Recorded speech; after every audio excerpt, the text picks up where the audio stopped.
nag-follow doon sa mga dating BBM vloggers tapos hindi napaboran sa kanilang mga hinihingi siguro. Tumambling, bumaliktad, umatake ng paninira. O gayon, ito yung pinofloat nila. Ano kayo ngayon? Kahiya-hiya kayo. So, nakikinig kayo sa mga kasinungalingan.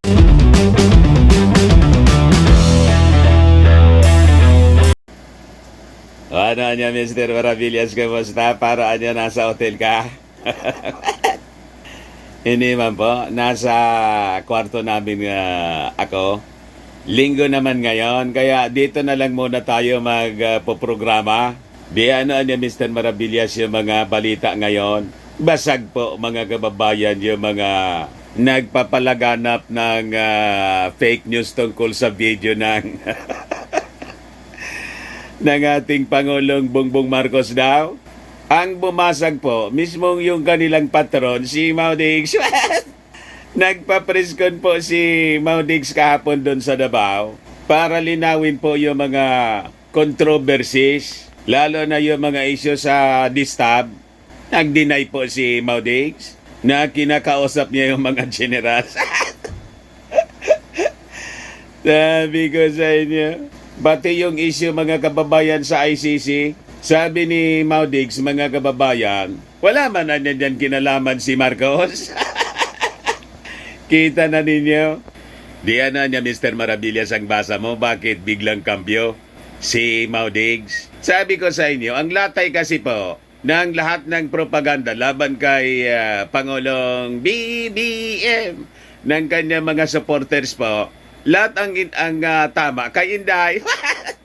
Kaya sa tingin ko po, ito yung rason kung bakit nagpa-press-con si dating Pangulong Maudix. Damage control po. Hindi kasi ninyo pinag-iisipan yung inyong mga propaganda. Imbes na gumanda yung image po ni Inday at ng pamilya Duterte, ayon lalong bumantot po. Sumama yung imahe po ni Inday. Parang tama niya, Mr. Maravillas, yung mga analysis mo. Tayo po, mga kababayan, yung may truthful analysis po. Hindi po tayo nagti-fake news. Kaya nga po, mga kababayan, yung panawagan ko sa inyo na you follow my subscribe po kayo dito sa ating YouTube channel para labanan natin yung mga fake news na mga DDS vloggers. Huwag kayong nagpapaniwala doon sa mga dilawang DDS po. Lahat po mga haka-haka yung mga contents nila. Mga paninirang puri. Kaya sabi ko kahapon, nag-live ako mga kababayan, I am appealing po sa lahat ng mga Marcos loyalists. Lagi po ninyong ilalike and share and subscribe yung mga BBM vloggers, lalo na dito po sa ating channel. More than 31 million po tayo. Yung mga DDS po, mga supporters po ni Inday, yung pamilya Duterte po, mga more or less 2 million lang po sila. Maiingay lang po. Kaya nanalo po yung mag-ama dahil sa Marcos loyalists, ginamit lang po nila para manalo sa mga national positions. And ito yung rason, mga kababayan. Kaya damage control si Digong, nagpa-press-con. Kasi pag tuloy-tuloy po na turn off yung mga Marcos loyalists, babalik na lang po sila sa Davao. Si Inday, babalik na lang po sa Davao. Magwi-withdraw ng support po yung mga Marcos loyalista kanila. Tama po yung ating analysis. Pero wag po kayong pauuto dito sa presko ni Maudix. Inihilot lang po kayo ng mga Marcos loyalist. Kaya sinasabi niya ngayon na wala mang kinalaman sa ICC po si President Bongbong Marcos, yung possible na na pagpasok uli o pagbabalik natin sa ICC, na feel nila yung init po nang magsimula ng mainis yung mga Marcos loyalista kanila. But sabi nga natin, before tayo na magpatuloy, before ko sa inyo ibigay yung full story, click subscribe muna dito sa ating YouTube channel and hit the notification bell para lagi po kayong updated sa mga kaganapan dito sa ating bansa. like and share na rin po ninyo ng ating video. At wag na po ninyo na skip yung ating mga commercial ads para tuloy-tuloy lang yung pagunlad ng bagong Pilipinas. Sa mga naghahanap pala ng malinis and spacious fitness gym, punta lang po kayo sa aming Colossal Fitness Gym. We also offer Grab Car Rental with our brand new 2023 model ng Toyota Innova. We also accept booking for those who are planning to travel via PAL and Cebu Pacific and other airline companies, local and international. Kahit saan po kayo gusto mag-travel, pwede na kayo. May nag-inquire po kasi sa atin kung saan magpapabooking. Dito na po sa amin, sa Colossal Fitness Gym. Contact lang po ninyo yung number na... Ito po yung anak ko, Gilon Maravillas. Pwede ninyo lang na kontakin siya. Pati mga booking sa hotels, bills payment po. Kasi may bayad center na po kami dito, pati Paymaya. Pwede na po dito sa amin. We have our legit business po. Hindi tulad nito mga DDS vloggers na pakapi ng pakape, ingi ng ingi. Yung iba GCash. Ginagamit lang po kayo sa pangangwarta nila. Tayo legit yung business natin. Nagbabayad tayo ng buwis sa gobyerno. So, ang Colossal Fitness Gym po is located at the 3rd floor, Security Banca Building, Landco Business Park, Legazpi City, Albay, Philippines. For inquiries, contact ninyo yung aking anak, Gilon Maravillas. Number niya, 0966-802-0949. Ayan po, may Firmax Automax din tayo po, mga kababayan. Anti-aging. Legit ang business natin. Ayan yung para sa Grab Car. Car rental po. Ayan ang aking poging anak. Lagi na pong matao sa amin. In-invite ko po yung taga Palacio Malacanang. Ito, si Asik Betdilion ng DILG. Ito yung Vice Governor po ng Albay, si Glenda Ong Bongao. Ito, NEDA Director po ito ng Region 4. Legit po yung ating negosyo, mga kababayan. Pero yung mga mayayabang po na mga DDS vloggers, ingi nang ingi po. Kung hindi po pakape, GCash, tapos ang yayabang nila, wala kayo pong wala kayong binatbat, lahat lang kayo hangin. Di ba? Ngayon lang po kayo lumitaw na panahon ng eleksyon at nang mauso yung social media. Tayo po mga kababayan, hindi sa pagmamayabang. Close to 40 years tayo na practicing journalist po. 17 anyos pa lang po ako mga kababayan. I started 1984. Reporter na po ako 1984 pa lang. 17 years old pa lang ako. And I retired 2016. Primetime commentator po tayo. Lahat ng position po sa local media na nahawakan natin. Naging reporter, news writer, news director, announcer, chief announcer, production manager, station manager. Tapos mamaliitin ninyo. Sabi nga sa Bicol, dugay na kamo. Pero kung magyabang itong mga DDS vloggers, kala mo kung sino sila. Tama po, mga kababayan. Balikan natin mga kababayan yung ating kwento. Ito po si Maudigs. Sabi dyan, denial of Duterte. Nagpa-press con po doon sa Davao. Tinanong yung tungkol sa video ng ating Pangulo daw na gumaganon. Saka, ano kayo ngayon, mga anti-Marcos vloggers? Sabi na, mga fake news peddlers kayo. Ang daming nauuto mga kababayan. Kawawa man yung mga viewers nila. Yung ibang mga viewers nila nanonood sa atin. Kinokumbinsi tayo na kumampi sa kanila. Share ng share po ng mga videos ng mga fake news peddlers. Kala nila mauuto tayo. O ngayon, yung mismong patron ninyo, yung inyong sinusupport na si Maudigs, siya mismo yung nagsabi, wala ba na niyang ganyan? May mga leaders anya, yung minensyon ko noon, mga mayors anya na gumagamit ng cocaine. Pero wala man niyang video na yung sinasabi nila. Basag na basag yung mga fake news peddlers po. Pakinggan po ninyo mga kababayan. Ganon ko lang po para hindi ma-restrict. Importante po yung audio. Madali po mga kababayan. I-play ko po. Mayor, ayoko patulan to pero narinig ko kanina si Attorney Harry Roque talagang nagsalita at nagtanong din.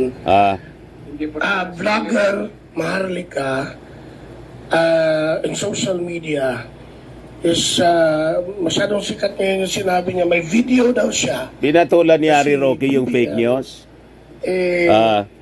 Ang ano ng pulburon, yung isyong pulburon.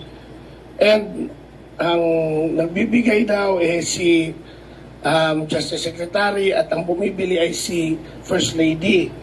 Pero this becomes an issue ngayon. At kanina nagtanong si Harry Roque, narinig ko, what if ito ay totoong may video, what would happen to the country kung mapatunayan? Even yun, narinig din kita before, may sinabi ka regarding a leader na nagko-cocaine. I just don't know. Yung kampanya po ni Ririas right now, nila. may lumalabas po na ganyan. Wala yan. Wala diyan, Anya? Yan, video. Video? Well, I can see that every... hindi lang leader dito, maraming mayor dito nagko-cocaine. Maraming mayor ngayon nagko-cocaine? There's no such thing. There's no such thing. Yan. Matagal na lumabas yan. Matagal na niyang lumabas yung yan? Wala yan. Wala. So narinig ninyo mga kababayan, malinaw na. Mga fake news peddlers, o ano pa kayo na nagpa-follow dito sa mga anti-Marcos vloggers? Nag-subscribe kayo. Yung iba nga umalis dito sa akin. Lumipat.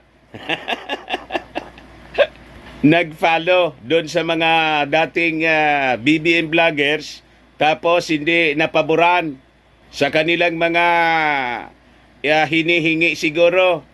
Tumambling, bumaliktad, umatake ng paninira. O gayon, ito yung pinofloat nila. Ano kayo ngayon? Kahiya-hiya kayo. So, nakikinig kayo sa mga kasinungalingan. Basag na basagan niya, Mr. Maravillas. Yan kasi, mga kababayan. Pero diretso lang kayo po sa panonood ng mga ganitong fake news. Buhay naman ninyo yan. Di ba? Gusto ninyo magpaloko? Sige lang, paloko lang kayo. O ngayon, may isa pa rito ipaparinig ako sa inyo. Tungkol ito sa isyu ng ICC. Mismo nang sa bibig mga kababayan ni Maudigs. Ang sabi niya rito, wala man niyang kinalaman dyan si Marcos. Matagal na niya yan. At kung pumasok niya sila rito, di anong problema?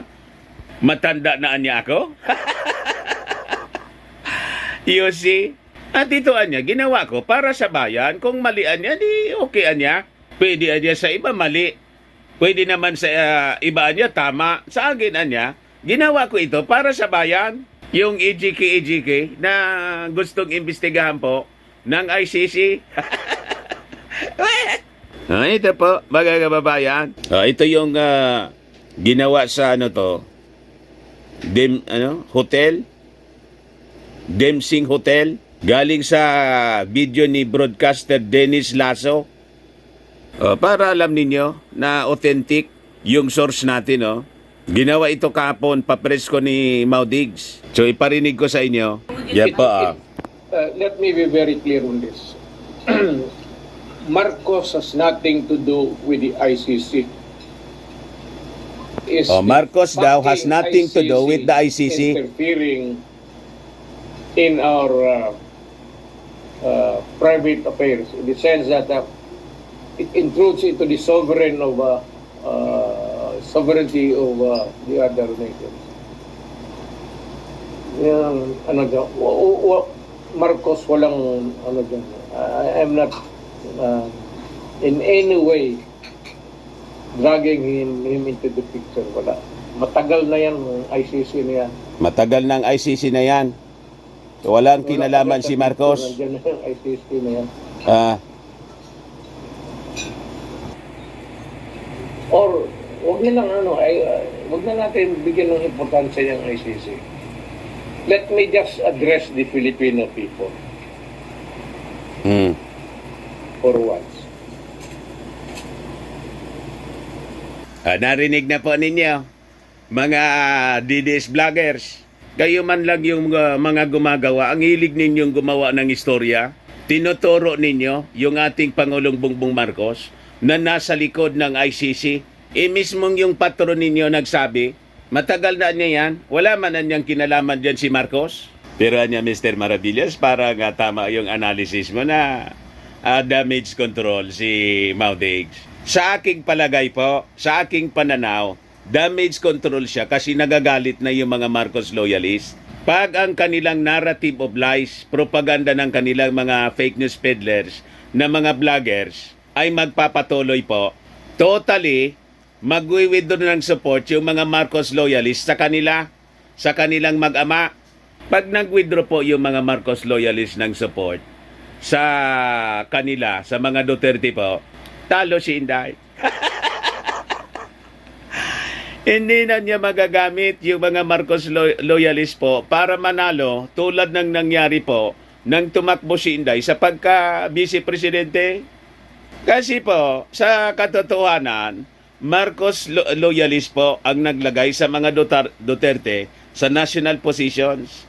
Kay Maudigs noong 2016, Marcos loyalist, ginamit ni Maudigs po si Amy Marcos. Hindi man po sila kilala sa buong Pilipinas. Davao lang po sila. At nung last election po, kaya nanalo si Inday, sinuport po ng mga Marcos loyalist kasi kayo ni team po ng ating Pangulong BBM. Kaya po, yung ating analysis na kaya po mas marami yung boto ni Inday kasi yung mga DDS hindi bumoto kay BBM. Kaya nakuha na boto ni BBM po 31 million plus, si Inday 32 million plus. Yung excess na almost 1 million. Hindi nga po, less than 1 million po. Yung lamang ni Inday kay PBBM, yun man lang po yung DDS. Tama mga kababayan? Huwag kami mga fake news peddlers. O ngayon, ito yung balita sa politiko nyo. Sabi dito, Tired Rodi Duterte rolls out 2025 run. Retired na talaga ako. Pinipilit kasi ng mga DDS na na lumaban pa si Diggs. Sabi diyan, weeks after floating a possible senatorial bid, former President Digong is no longer interested in seeking an elective post in the next election. Yan niya, Mr. Maravillas, di ba yun ang strategy niya? Opo, yung laban bawi, atras abante, pero ultimately, abante. Para lagi pong pag-usapan siya, mga kababayan. Pahulaan, yun ang style mga kababayan ni Maudigs. Kaya ngayon, ito yung sinasabi niya, I'm telling the truth, wala na ako. Maski gusto ko man, pero hindi na kaya ng katawan ko. Why do I have to make some pretensions here? He said during a press conference with the Davao media kahapon. Kasama ito kasi more than almost 2 hours yung press con niya. Kasama to sa sinabi niya doon. Tapos kasama din yung pag-deny niya na nakipag-kita siya sa mga nakipag-usap siya sa mga generals, retired generals para sa disab. Ugas kamay po si Maudigs. Alam niya kasi ang possible na mangyari sa kanya, malamang mga kababayan matulad siya kay Trillanes. Ipabit-bit siya ng ating Pangulong Bongbong Marcos pag hindi siya tumino. The 78-year-old leader admitted that he is also tired, even finding it disgusting to meddle in politics. Disgusting to meddle in politics, yun mismo yung ginagawa niya. Tumigil lang siya sa kadadaldal kasi yung istasyon niya nadamay. Yung SMNI, sumara at malamang madiretso ang tawag dito, cancel yung franchise. Nandamay sa kalakuhan niya si Gibbs at si Gibbs imbestiga ng Senado. Damage control po si Maudigs. No more politics for me. I am retired. Retired na talaga ako. I'm tired. Ayoko ng politika. Hindi naman ako nasusuka. I find it disgusting for me to still meddle in politics. In November, Duterte said he would be forced to run for senator or vice president if his daughter, Vice President Duterte, Sara Duterte, is impeached from office. His remarks came after the vice president drew criticisms over the controversial use of confidential funds. So anong nangyayari mga kababayan? As usual, Duterte versus Duterte. Kinukontra niya yung sarili niya. Siya man lang yung siging daldal. Natatakbo siya pagkatapos hindi na naman tatakbo. What? Ito pa. Duterte stands with friend Kibuloy. Hits unfair SMNI suspension. Kasama to sa pinag-usapan doon sa presko niya. Sising alipin po si Maudigs. Nadama yung kanyang friend na si... yung istasyon po. Diretsoan pa rin ninyo po, mga congressmen. Niloloko lang kayo para siguro tigilan na yung investigasyon at hindi na ipasara. Pag nakita ninyong may violation, ipasara pa rin po ninyo. Bawiin ninyo yung franchise. Huwag kayong pauuto dito sa mga sinasabi ni Maudigs. Sabi dyan, former President Digong has thrown his support behind Pastor Kibuloy. Ang concern ko lang ngayon is to help my friend si Pastor dahil sa totoo lang, itong NTC, wala naman silang nakita. They have not come up even an allegation of any wrongdoing. Sabi po niya. Anong wala? Tambak po yung nakita ng Congress at saka yun ang naging base ng desisyon ng NTC. Wala akong nakitang procedure na tama na sinunod, sabi ni Maudigs. Kita ninyo, inaakusan niya yung NTC ngayon. Ikaw, wala kang nakita. Yung NTC po, mayroon, pati yung Congress. Siyempre, kayo po walang nakita kasi barkada ninyo yung may-ari. Si selective justice po kayo. Pag barkada, walang nakita. Pag hindi barkada, pagkaaway, maraming nakita. Tulad ng ginawa ninyo pong pagpakulong kay Dilima. Yan tuloy. Nakalabas na si Dilima. Ito pa. Rode rejects Distablink, urges Pinoy to follow rule of law. Ayan po. Biglang kambyo po. Matutulad siya kay Trillanes. Pwedeng pondilyuhan siya ng ating mga authorities. Wala na siyang immunity. Sabi dito sa balita, former President Duterte said only stupid people will link him to destabilization efforts against the administration as he urged Filipinos to observe the rule of law. What? Anong rule of law sinasabi po ninyo?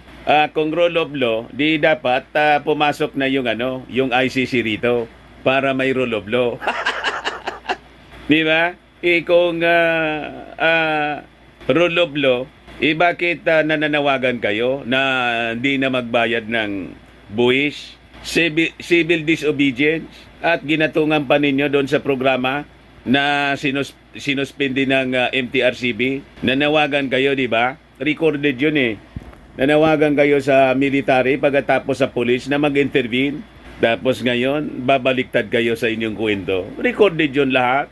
Sabi rito, earlier in the day, former Senator Antonio Trillanes said people agitating active military members were allied with Duterte's. Yung pong mga retired military generals at mga colonel, captain, yung mga PMEers daw na nagpirma ng manifesto.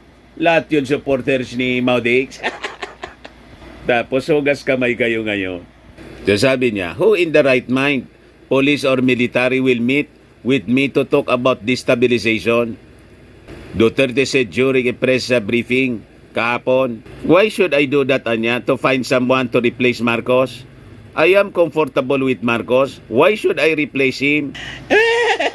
Nagsumbong kasi yung mga military na supla. And as a result of that, mga kababayan, sabi nga sa mga balita na na-receive natin, yun ang dahilan kung bakit kinoconsider ng ating Pangulong Bongbong Marcos na papasukin na yung ICC dito sa ating bansa. Nagka-sword of Damocles kasi. Yung sword of Damocles, mga kababayan, Humahagod-hagod na kasi sa ulo ni Maudigs kaya nagpa-press con siya. Yun ang katotohanan dyan. Para magbago ng isip, yung ating Pangulong Bongbong Marcos, alisin yung Sword of Damocles. Wag po Mr. President, tuloy niyo lang po yung posisyon ninyo, i-consider ninyo yung pagpasok ng ICC para tumino itong matandang to. Sinusubukan ka kasi, tingin niya kasi, di ba? Siya yung may sabi na weak leader po kayo. O ngayon, na-feel niyang strong leader ka pala at hindi ka pasisindak sa kanya. O kaya, biglang kambyo ngayon. Yes, sabi niya dito, Duterte said he has grown tired of such rumors. I do not want chaos. Let us just follow the Constitution. Change can happen through a democratic process but not through bloody revolts or destabilization. Every time there is destabilization or you break the process of democracy, you take a gamble. Destabilization is not the solution. Let the people decide. That is why we have elections. Let democracy work. Help democracy work. Di ba? Sino na ngayon mga DDS vloggers? Sino na ngayon ang weak leader? Di ba umatras yung patron ninyo? Nasabi ninyo matapang? Sabi rito, asked if he is satisfied with Marcos administration, Duterte said, in a sense, we have not seen any issue of corruption or abuse. In a sense, Marcos is treading a straight path. Naglalagis mga kababayan. You see, sabi ninyo yung Congress na pinamumunuan ng mismong pinsan ni Bongbong Marcos, si Martin Romualdez, pinakang bulok na institusyon. Tapos ngayon, bigla kayong kambyo na walang korupsyon. Straight path na ngayon yung tinatahak ni President. You see, paiyak kayo. Durog na durog niya Mr. Maravillas, yung mga Duterte. Dinorog nila yung kanilang sarili man lang dahil sa kagagawan nila mismo. Pati yung mga followers niya, durog na durog ngayon. Tama pa? Tama niya Mr. Maravillas. Talaga niya yung Mr. Maravillas. Ikaw yung nagsasabi ng katotohanan. Yan man po talaga ang totoo niyan. So napatunayan na natin na sila yung fake news po. Ayan man lang po mga kababayan, baka lang gusto niyo po itong itry. Firmax Firming and Lifting Cream, pinapahid po sa mga pulses in affected area. Mainam po sa paninigas ng mga kaso-kasoan. Ito naman po, Automax Radiant Serum. Sa mukha naman yung application, anti-aging siya. You will look 10 years younger than your age. Sa mga cancer patients naman po, baka lang gusto ninyo itong itry. Ningxia Red Mix Fruit Drink. Hindi man po siya gamot, food supplement siya. Kaya lang, gawa siya mga kababayan sa goji berry. Yung goji berry may anti-cancer properties. Ayos pa? Ako po si Dante Maravillas. Bye-bye po. God bless.